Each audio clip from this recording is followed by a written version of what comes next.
तर मंडळींनो, कोकण म्हणजे काय?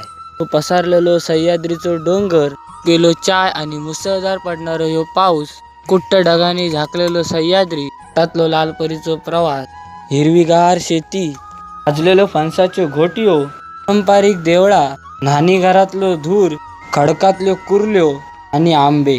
ह्या सगळा म्हणजेच आमचं कोकण.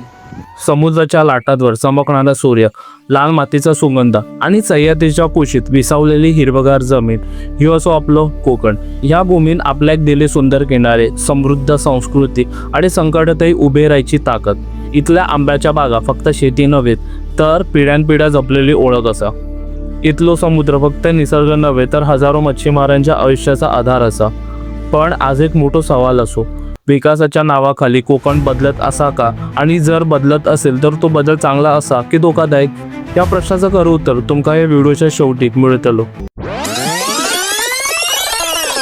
कोकणाचा प्रदेश एका अनोख्या भौगोलिक रचनेत तयार झालाय.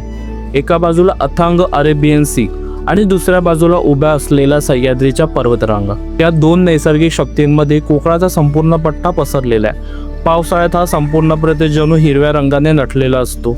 डोंगरावरून कोसळणारे धबधबे, खोऱ्यातून वाहणाऱ्या नद्या आणि नारळाच्या झाडांनी सजलेली गावे, हे दृश्य कोकणाचे खरे सौंदर्य आहेत. इथल्या लाल मातीमुळे आणि प्रचंड पावसामुळे शेतीला उत्तम वातावरण मिळते. त्यामुळे आंबा, काजू, नारळ आणि सुपारी यांसारख्या पिकांनी कोकणाची खरी ओळख तयार झाली आहे. पण हा निसर्ग जितका सुंदर आहे तो तितकाच नाजूकही आहे. जंगलतोड, प्रदूषण किंवा अनियंत्रित औद्योगिकरण झाले तर संपूर्ण परिस्थितीवर परिणाम होऊ शकतो. कोकणाचा इतिहास समुद्राशी जोडलेला आहे. प्राचीन काळात हा प्रदेश व्यापारासाठी अत्यंत महत्त्वाचा होता. अरब व्यापारी, पोर्तुगीज आणि ब्रिटिशांनी या किनारपट्टीवर आपला प्रभाव प्रस्थापित करण्याचा प्रयत्न केला. पण कोकणाच्या इतिहासात सर्वात मोठे नाव म्हणजे छत्रपती शिवाजी महाराज. त्यांनी समुद्राचे महत्त्व ओळखले आणि मजबूत आरमार उभारले. समुद्रातील किल्ले बांधून त्यांनी स्वराज्याची किनारपट्टी अजून सुरक्षित केली. कोकणातील किल्ले केवळ युद्धासाठी नव्हते, ते व्यापार मार्गावर नियंत्रण ठेवण्यासाठी आणि परकीय सत्तांना रोखण्यासाठी महत्त्वाचे ठिकाण होते. आजही समुद्र किनाऱ्यावर उभे असलेले किल्ले कोकणाच्या गौरवशाली इतिहासाची साक्ष देतात. कोकणाची संस्कृती समजून घ्यायची असेल तर त्याचे सण समजून घ्यावे लागतात. गणेशोत्सव हा कोकणातील सर्वात महत्त्वाचा सण आहे. सार्वजनिक गणेशोत्सवाला चालना देणारे बाळ गंगाधर टिळक यांच्या विचारांचा प्रभाव आजही दिसतो. गणपतीच्या काळात शहरात राहणारे हजारो कोकणी लोक गावाकडे परत येतात. गावात पुन्हा एकदा उत्साह निर्माण होतो. नारळी पौर्णिमा हा मच्छीमारांसाठी अत्यंत महत्त्वाचा सण आहे. समुद्राला नारळ अर्पण करून सुरक्षित मासेमारीसाठी प्रार्थना केली जाते. शिमगोत्सव, गावदेवतांच्या जत्रा आणि पारंपरिक उत्सव हे सगळे सण कोकणातील सामाजिक नातेसंबंध मजबूत करतात. कोकणात निसर्गाने भरपूर संपत्ती दिली आहे. आंबा, काजू, मत्स्य व्यवसाय आणि पर्यटन हे अर्थव्यवस्थेचे प्रमुख आधार आहेत. पण तरी अनेक वर्ष कोकणातील मोठ्या प्रमाणात स्थलांतर झाले. रोजगाराच्या शोधात अनेक तरुण मुंबई, पुणे किंवा परदेशात गेले. आज अनेक गावांमध्ये वर्षभर फारशी लोकसंख्या दिसत नाही, पण सणांच्या काळात गाव पुन्हा जिवंत होतात. म्हणूनच प्रश्न निर्माण होतो, कोकणात मोठ्या प्रमाणावर रोजगार निर्माण होऊ शकतो का? कोकणाच्या विकासाबद्दल बोलताना एक असा मुद्दा समोर येतो ज्यामुळे अनेक कोकणवासियांच्या मनात चिंता निर्माण झाली आहे. रत्नागिरी जिल्ह्यातील लोटे औद्योगिक परिसरात उभारण्यात आलेल्या एका केमिकल प्रकल्पाचा संबंध इटलीतील मेथेनी SPA या कंपनीशी जोडला जातो. त्या कंपनीवर इटलीमध्ये पाण्याच्या स्रोतांना प्रदूषित केल्याचा आरोप केला जातो.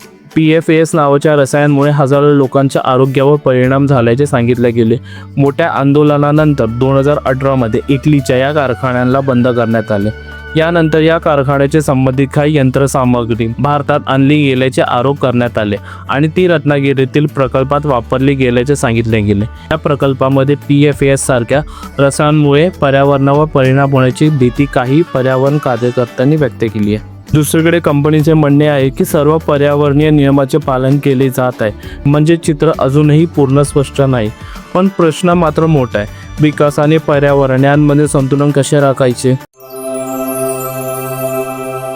पण कोकणाची कथा इथे संपत नाही. आज कोकणात पर्यटन वेगाने वाढत आहे. होमस्टे, बीच पर्यटन आणि स्थानिक खाद्य संस्कृतीमुळे अनेक तरुण पुन्हा गावाकडे परत येऊ लागले. आंबा आणि काजू प्रक्रिया उद्योगही वाढत आहे. स्थानिक उत्पादनांना देशभर आणि परदेशात मोठी मागणी मिळत आहे. कोकण रेल्वे आणि महामार्गांमुळे संपर्क सुधारलाय. यामुळे व्यापार आणि पर्यटनासाठी नवीन संधी निर्माण होत आहेत. याचा अर्थ असा की कोकणाचा विकास होऊ शकतो, पण तो निसर्गाशी संघर्ष न करता निसर्गासोबत चालत होऊ शकतो. तर सुरुवातीला आपण एक प्रश्न विचारला होता, कोकण बदलत असा का आणि तो बदल चांगला असो की वाईट? उत्तर कदाचित सोपे नाही, कारण विकास थांबवता येत नाही, पण निसर्ग गमावता येत नाही. खरे उत्तर कदाचित मध्येच असा. जर विकास निसर्ग जपून केला तर कोकणाचे भविष्य उज्ज्वल असा. कारण कोकणाची ताकद फक्त उद्योगात नाही, कोकणाची खरी ताकद त्याच्या निसर्गात, संस्कृतीत आणि लोकात असा. जोपर्यंत कोकणी माणूस या भूमीवर प्रेम करत राहील तोपर्यंत कोकणाचे सौंदर्य कधीही संपणार नाही. कारण कोकण फक्त एक प्रदेश नव्हे, तर तो एक भावना असा